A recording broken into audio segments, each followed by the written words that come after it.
Hello and welcome to our podcast and video series on recording feedback from trainees that have used Well Medic. And today we're joined by Rosie, who is one of our trainees who has recently passed the SCA. Hi, Rosie. Thanks for joining us. Hi, Sham. Thank you for having me. So I just want to start off with just asking you a little bit about yourself in terms of where are you in your training at the moment and how how are you? Absolutely thrilled and very relieved at the moment. Regards my training, obviously, I'm somewhere in the middle of ST3. I took the exam a little bit early, even though I've got lots of time left, but I thought I need that time to catch up on the portfolio. And now just looking forward to sort of enjoying the moment and catching up on the portfolio. Excellent, excellent. So you're in a very similar situation to myself when I decided to take both exams, very early on in training, and just so that I could then enjoy the rest of training. But also, I was working at Well Medic at the time, so you've got like this time now between now and CCT. Like, what are you hoping to achieve in the next few months, other than kind of doing the portfolio? I'm hoping to look after my house a bit better. My garden looks like a little bit of a jungle, so that's the top of my list right now. Excellent. The other thing, obviously, is now I can start thinking about jobs, what sort of a working pattern I'm looking for. Catching up with old friends who, because I was part time, a lot of my Mm, full time colleagues have gone on. Some of them are salaried, some of them are locuming, some of them are partners, and just sort of establishing those networks all over again. absolutely, absolutely. It's a really important element of medicine, I think, and having those people to kind of learn from their experiences will be really helpful for you as you move forward, and hopefully they can get you some interviews and locum roles and however you see it, however you see it Hopefully. fit. So we're here to talk about the SCA kind of experience and the experience that you had with Well Medic. So we've shot a couple of these kind of feedback videos, and there was a couple of points or a few points that I wanted to just kind of raise with you today, so that people who are listening to this, who are yet to take the SCA, could of course benefit from your experiences. So when it came to the challenge of the SCA, and the way that you were kind of tested from the RCGP, how would you kind of reflect on the exam in terms of its fairness and how it challenged you as a future GP? I thought, obviously, I took it in May, and I know the exam started in November. And every subsequent lot of candidates who'd taken the exam, who I could speak to, we were getting a different set of feedback because I think November people had a lot of tech issues. Then the subsequent, bunches of people who went through, some of them did not like the actors. So I think, but when I went for the May sitting, I felt that the college had really upped their game. So they had sorted out the tech issues. The actors, for me, for all the 12 stations, I would say I didn't have trouble with any of them. Hmm. If I felt, in fact, sometimes if I missed a blood test or something, if I missed something, they were quite forthcoming and they would, try and guide me back and sometimes even drop a clue that, oh, doctor, do you think I might need this test? And I would say, oh, yeah, gosh, I forgot. So I thought they were really helpful. Excellent. So that I think for subsequent lots of candidates who go in for the exam, a lot of the sort of teething issues should be sorted out. And believe me, I feel the actors are really trying to help you out there. So just listen carefully. Don't if they say something, it's got a meaning. That's a really important point because actually we practiced a lot together, and when we practiced, I always said you have this kind of style of consulting which is very kind of welcoming. Do you feel that allowed the actors to then kind of share that information with you on the basis that you're generally quite open in your posture, the way that you ask your questions, you're very attentive to what they said. Do you feel that those skills then put you in stead for then allowing the actor to share those? Whereas, let's say if you were really closed and direct and you only ask specific questions, then they wouldn't share that kind of valuable information with you. Definitely. I know the RCGPs divided the exam into like the three domains. So they have data gathering, relating to others, and clinical management. But I know we all focus, perhaps because we're IMGs, we tend to focus on the data gathering and the management, and we kind of think we'll relate to others. That'll happen.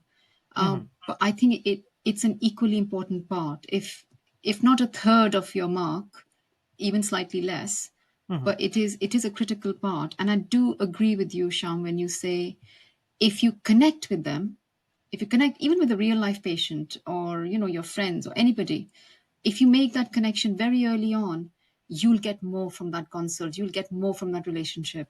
Yeah. So don't push it to one side, build on it. It's challenging for a lot of us because of our accents, the fluency of our language, and it's easy to think that if someone's not, if the actor feels you're not speaking their language, if they can sense that you're uncomfortable with the language, they're not going to connect. So That's very make true. sure you keep that 5-10 minutes every day to build on your fluency. It is an important part, unfortunately. Yeah, I think that's a really helpful point. Just taking away from the SCA, do you ever feel that there's a prejudice? Then, do you ever feel that you're kind of starting on that? I'm a UK graduate, or born and bred here. Let's say, do you ever feel that, like, because there is a slight kind of maybe a language barrier? Do you ever feel that then sets you slightly further back in terms of where you have do you feel that you have to work hard to then connect with patients on that basis? Um, it's an interesting perspective, and I know it's been brought up over and over that the IMGs are at a disadvantage. I feel, supposing we turn it on its head and we are back in our own countries and we have a white Caucasian person coming and consulting with us as patients or with Hmm. our mum or dad or brother or sister, whoever, how would that be? There would be a barrier there again, isn't it? Exactly. Yeah, So you, that's you very true. can't, we are giving these exams so that we are in a position to practice here in this country, in this training program with these patients, whichever part of the country we might be in. And we've got to connect, whether there is a language barrier or a change in skin color or whatever it is. Hmm. We've got to make the effort. Otherwise, we're not going to get much at the end of 12 minutes. And whether that's back home or in another country or this country, that will it's human nature. That barrier will be there. It's our responsibility, you know, unfair as it might be, Yeah, on top of everything else that we need to do, a lot of hurdles we need to cross. That is another hurdle. So yeah, take it as a given and take it in your stride. And yeah, it will benefit you. It will benefit you in the rest of your career as well. It's not just absolutely. the exam. Yeah, I think it's important because a lot of doctors now think about going to other countries to practice themselves, and as you said, those challenges will then be, especially if you're working in a country where there's a high expat population, you're then going to have to adapt your communication skills to deal with different people, and we do that here in the UK, especially if you're in a kind of city centre practice where you might then encounter students, for example, and students from lots of different backgrounds. You then have to adjust your communication skills accordingly. So no, that's really, really a helpful point, and then maybe a slight tangent to the SCA, but helpful nonetheless. If you compare the cases that we gave you during the one-to-one sessions, how did you find that those cases challenged you? Were they of equal challenge to the exam? Were they not as challenging, or were they too challenging? And I guess that's helpful feedback for me as well.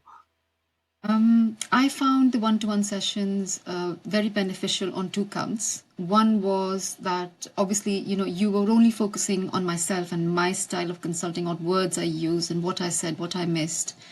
And we would often focus on one section of the consultation. So it was either data gathering or clinical management or relating to others. And I thought doing it bit by bit was very, very beneficial. The other aspect I felt was helpful was the cases. They were definitely more challenging than the actual exam. And I say that in a good way because I feel if I could get even 70 to 80% or even 60 to 70% of your cases, Hmm. I was definitely set up to give the real exam on a very solid footing. And that showed in the results. So, definitely helpful. I cannot, how shall I say, I can't praise it enough. Thank you. That's really helpful.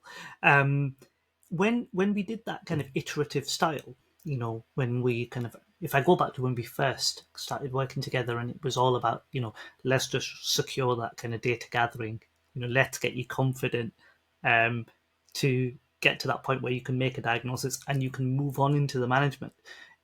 If you kind of think back to that point, because it's a long time ago now, because by the time you got to the end, you were like really quick, and it was really like, I need to move on now. We need to talk about the management.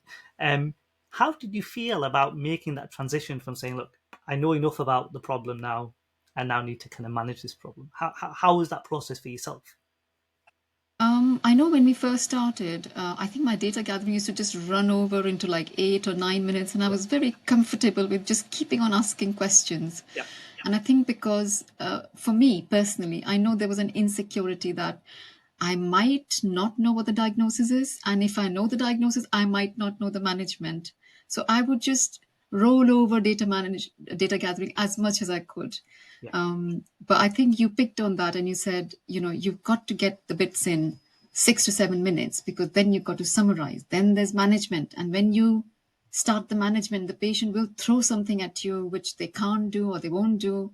yeah, So you've got to keep that margin. And I think that by the end, it really hit home that 6 or 7 minutes, I have to move on. Otherwise, the only person who's going to lose is me. yeah. So I think you got that message across pretty quickly. And I think, thank goodness, I picked up on that fairly Exactly. early on.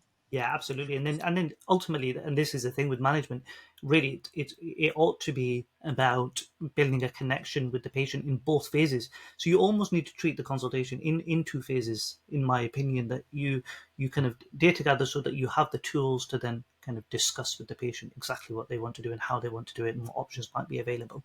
And even if there is just one option, doesn't mean that there isn't room to and scope to discuss with the patient, because then you might have to counsel them on something, or you might have to kind of incorporate their health belief as to why it might not be that thing that they were worried about and why it might be something else. So timing is really, really important. If we talk about your exam experience, so we touched on this off camera before we started to record, which was when you came out of the exam, there was some uncertainty that you felt in terms of how you performed, and whether it was enough to pass, and how you were then going to use that 4 week period between sitting the exam and getting the results. Um, Talk us through that process in terms of how you felt and what your kind of mindset was, and whether or not there's any advice that you would give to people who are now going to take the exam, and how they might feel, after taking the exam. I think it's a huge experience. At least it was for me personally, because there were so many bits you had to make sure you had under control. So the first thing was, where were you taking the exam? Because my practice is spread over 5 different sites, I had to pick a site where I knew the connection was good. I wouldn't have internet issues. The second bit was preparing the room. And because I'm shifted, sometimes in the morning I might be on one site in one room and in the afternoon I'm somewhere else. So I had to, really nail that down. I had to talk to Rota, I had to talk to reception and make sure that on so and so dates when I am coming in to check my internet connection, go through the onboarding and take the exam, can you just keep me in that one room? And then, the technical bits like having just one monitor on, getting a spare laptop, phone, something else with you, just in case things go Mm-hmm. downhill. Covering up all the bits in the room with either paper or a sheet or taking them off. All those little technical bits, they can all add to a lot of stress. And if you have a morning session, you do need to go in fairly early to get everything sorted. Mm-hmm. If you're very fortunate, you might just be doing, your regular surgeries in one room, one site, and then everything's great. That's Fine. easier. Yeah. So I, unfortunately or fortunately, I had the afternoon session, Mm-hmm. and I'm a very morning person. So I'm somebody who wakes up at like 3:30 or 4 in the morning and starts my day. Mm-hmm. So I was thinking this is probably not going to work for me because I'm not going to be 100% at 3 in the afternoon. So I made sure that, I tried to get a good night's sleep, didn't quite work. I tried to get a nap before the exam, that didn't work either. I went in about 2 hours early so that I could prepare the room, put up the notice on the door that examination in progress, don't disturb, etc., etc.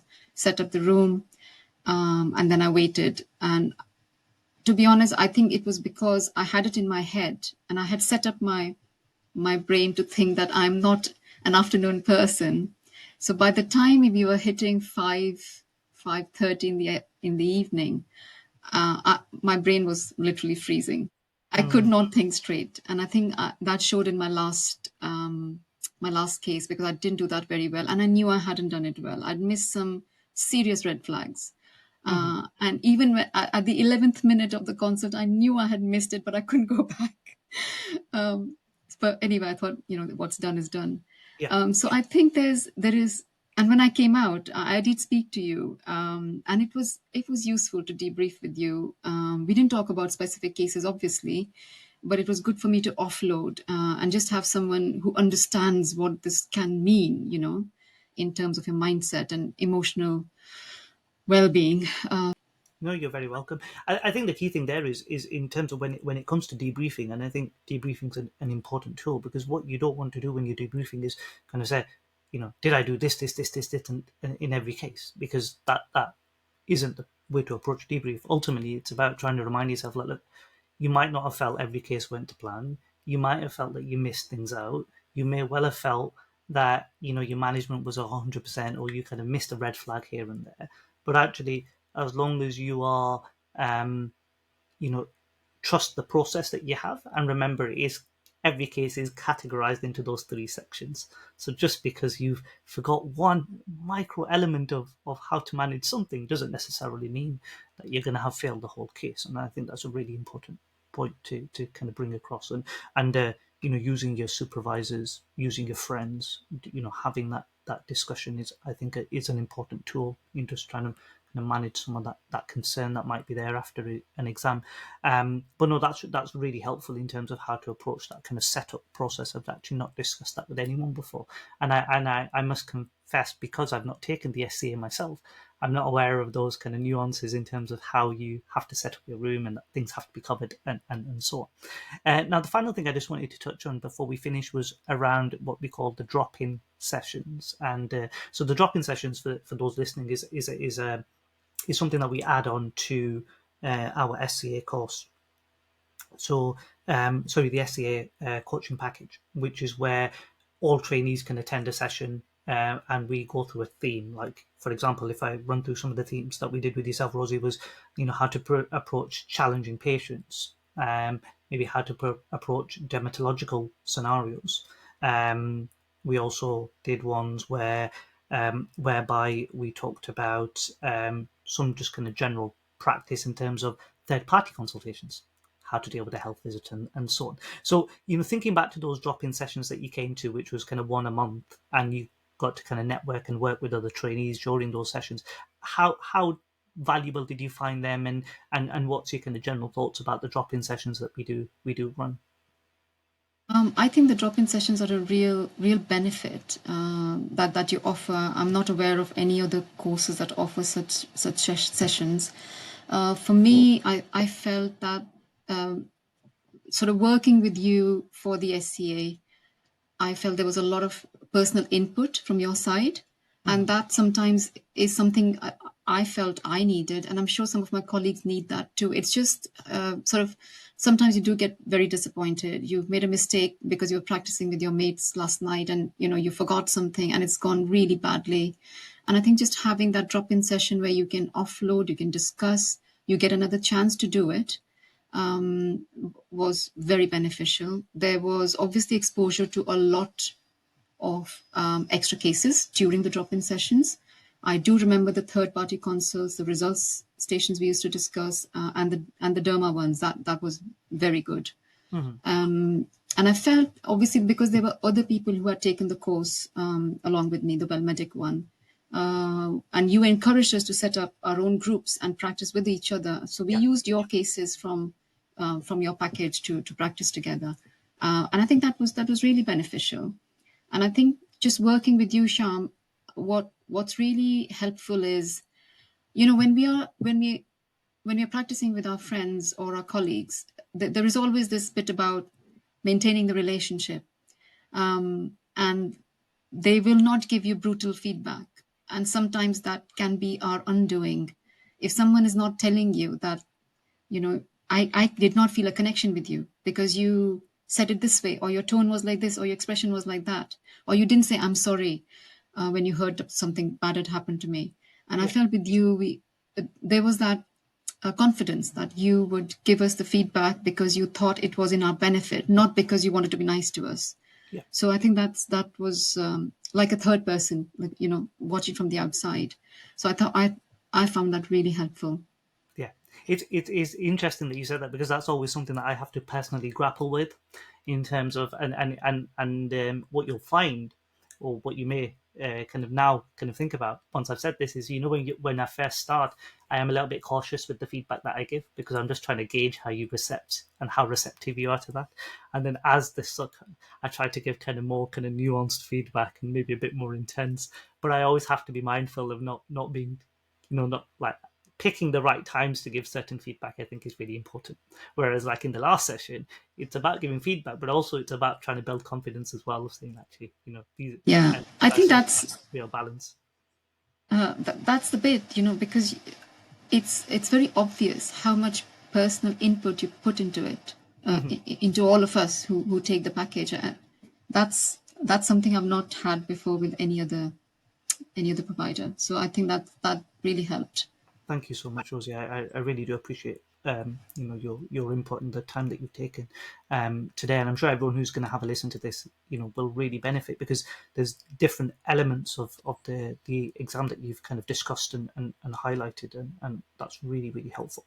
If there was kind of one thing that you were to kind of leave with anyone who's listening to this podcast or watching the video today, what would you say to them if there was kind of one thing that they need to take away for the exam in terms of like the kind of, let's say, the silver bullet that would help them pass this exam? What would you say it is? I'd say when you are planning to take the SCA, the day you think, right, it's time to take the SCA, go into it with the same structure that you put into your consult. So, first, data gather.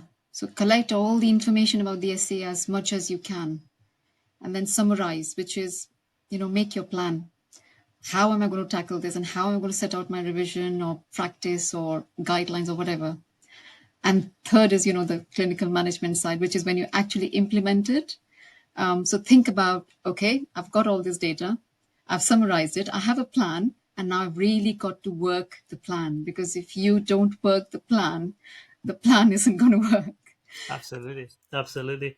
It's synonymous with with medicine, really, because if you build a plan, if you don't work on your lifestyle changes, and you don't get your pain relief under control, and you don't do your physiotherapy, then your back pain's not going to get any better. That's So so true. yes, no, absolutely. I think that's really really helpful. So once again, thank you, Rosie, for joining us. It's been a pleasure speaking to you, and I'm sure we'll keep in touch afterwards because I've built a relationship with all of you after doing and spending these weeks and months together. So thank you very much. Thank you for being an advocate for Well Medic.